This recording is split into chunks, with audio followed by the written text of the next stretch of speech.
Journal Record editor Ted Struley joins us to discuss other stories making headlines in business this week. Ted, Tinker Air Force Base is reportedly on the short list for a new fleet of aircraft. Tell us about that.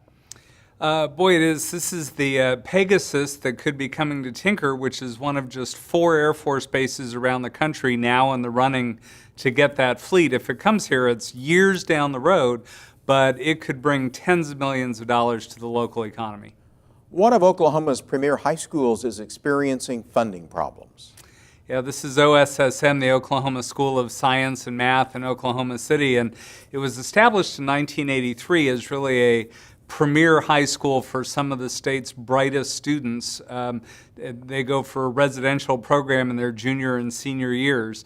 But they're struggling getting enough appropriations from the state, so thanks to a Senate bill 2 years ago, they're now opening up enrollment to out-of-state students who will pay tuition.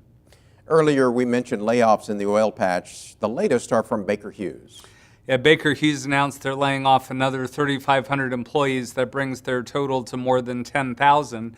They have not said where those employees are going to come from. The company does employ hundreds of people around Oklahoma, particularly in both the Tulsa and Oklahoma City areas. An entertainment venue chain is opening a new store in Tulsa. Tell us about that. It's called The Main Event. They already have one in Oklahoma City, and these are huge facilities, 49,000 square feet that employ about 168 people each. They're built at a cost of about $14 million, and they have everything from bowling to laser tag to ropes courses. A new project in the Panhandle may soon be using pig power for area homes and businesses. Yeah, that's right. This is kind of a partnership with High Plains Bioscience and Seaboard Foods to use some of the waste from their pork processing plant to convert into natural gas. Last week, the Journal Record broke the story about the Oklahoma Geological Survey. What do you have coming up next week?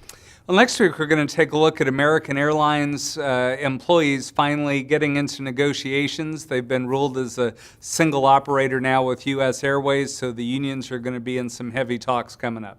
Ted Struley, editor of the Journal Record. Thank you. My pleasure.